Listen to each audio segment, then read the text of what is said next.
Ah non, c'est mort, c'est les vacances, je fais pas de vidéos. En plus, ce genre de sujet, c'est super mal vu. Mais non, c'est pas mal vu. Bon, ça fait un peu prolo en rate de thunes, mais ça passe. En plus, avec ta gueule de pirate, ça passe tout seul. Et sinon, tu te présentes en mode tu fais un unboxing du truc quoi. Ah, le mec, il a cru que j'étais David Lafarge, tu sais. T'as pas entendu parler du mec qui est devenu multimillionnaire en trouvant un trésor sur une plage?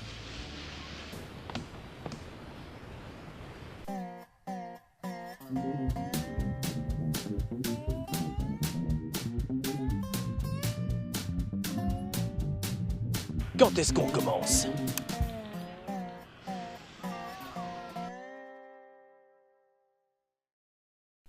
Bonjour à tous et bienvenue dans cette nouvelle vidéo de l'original. Alors comme vous pouvez le voir aujourd'hui, je suis en vacances et j'ai décidé de me lancer sur un sujet qui m'était totalement méconnu. Enfin, je n'avais les connaissances de la prospection que des types de métaux qu'on pouvait trouver. J'ai toujours rêvé de tenter l'expérience et je me suis dit que ce serait beaucoup plus sympa de la tenter avec vous en vidéo. Je vous présente donc mon petit frère et aujourd'hui on va parler prospection de métal. C'est parti!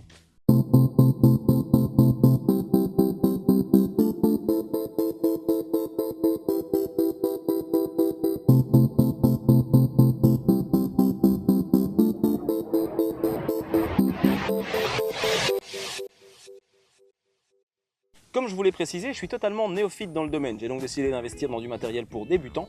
Et lors de mes recherches pour l'achat de ce matériel, je me suis rendu compte qu'il existait deux types de détecteurs de métaux différents. L'un à impulsion et l'autre à bobine. Et celui que j'ai choisi sera un détecteur entrée de gamme à bobine.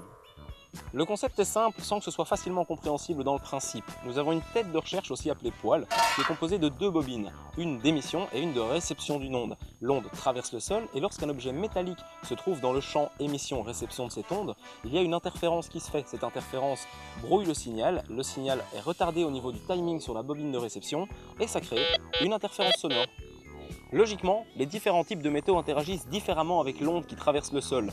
Ceci perturbe la fréquence de manière différente et nous offre un son soit plus long, soit plus aigu, soit plus grave, et ça peut nous donner un petit indice sur la nature du métal se trouvant dans le sol.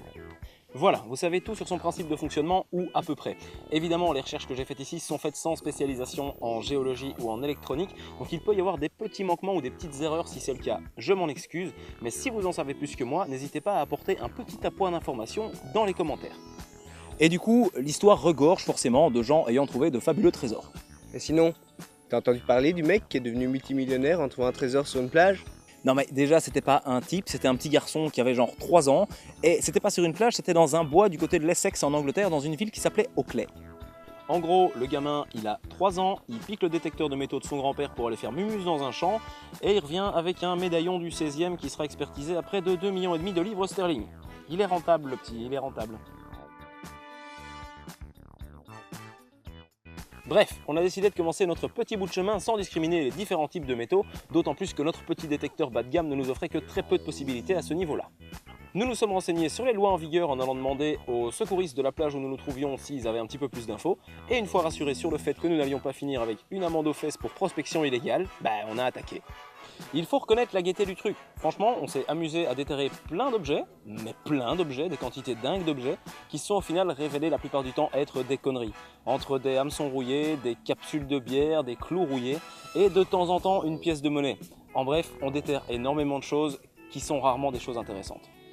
Il nous fallait maintenant affiner nos réglages et commencer à discriminer les métaux qui ne nous intéressaient pas et garder ceux qui nous intéressaient. En d'autres termes, les métaux précieux, or et argent. On a commencé à faire un étalonnage ainsi que quelques tests et explorer les différents modes possibles du détecteur de métaux. Et sinon, t'as entendu parler du mec qui... Ah, tu commences à m'emmerder avec ton multimillionnaire des plages, là. Non, enfin, je voulais juste parler du mec qui a trouvé le vase de maté, quoi. Non, mais fallait le dire plus tôt. Oui, enfin, pour sa part, il n'est pas devenu multimillionnaire. Éric Revers s'est entendu avec Jean-François Piningre, qui n'est autre que le conservateur du musée de Montbéliard, où est aujourd'hui exposée sa découverte.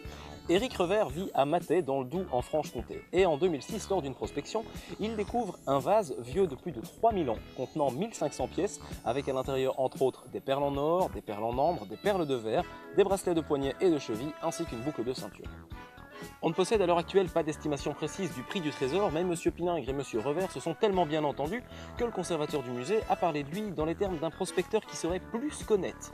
Ce qui reste cependant une exception, car la plupart du temps, les lois dissuadent les prospecteurs d'officialiser leur découverte. Après avoir affiné nos réglages et nous être un petit peu familiarisés avec l'appareil, nous avons pu commencer à chercher de manière un petit peu plus précise, c'est-à-dire d'identifier à l'avance ce que nous allions mettre à jour, différencier l'aluminium du fer des pièces de monnaie. Et puis est arrivé le moment où nous avons mis la main sur la plus grosse trouvaille de nos vacances.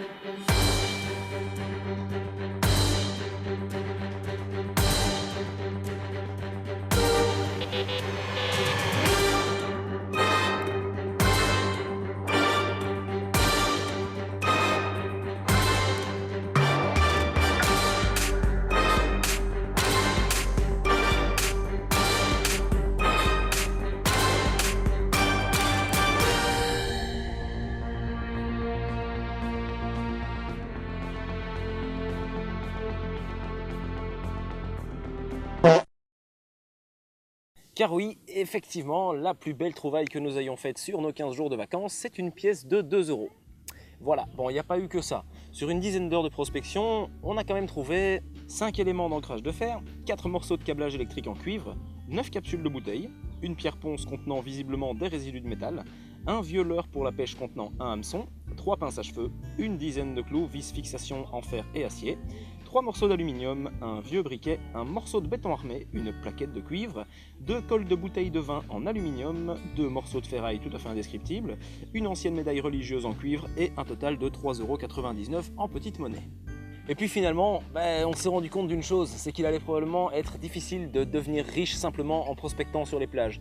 Mis à part les histoires de quelques personnes qui ont eu vraiment de la chance ou qui ont fait des recherches préalables par rapport à des sites qu'ils allaient fouiller, il allait probablement être très compliqué de trouver un trésor qui allait nous offrir une fin de vie posée. De plus, sur les plages, il y a pas mal de prospecteurs et également pas mal de facteurs qui peuvent influencer la détection de métal. Et à mon sens, le facteur le plus important, c'est l'être humain et son manque de respect flagrant envers la nature.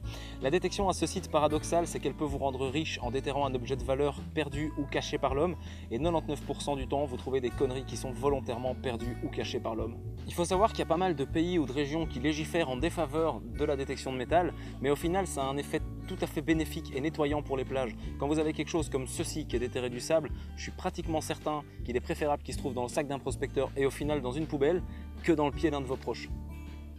La prospection est également bénéfique au niveau des trouvailles archéologiques possibles. Nombre de découvertes ont été faites par des chercheurs amateurs qui ont ensuite été rémunérés par les musées qui étaient très contents d'ajouter ce genre de pièces à leur collection et suivis de touristes qui étaient très contents de venir voir ces pièces dans les musées. Dans le pire des cas, ça dégénère en procédure judiciaire, les prospecteurs sont frustrés car non rémunérés, les musées ne peuvent pas exposer leurs pièces car elles sont bloquées par la justice. Bref, ça prend du temps en procédure et ça fait que des gens mécontents.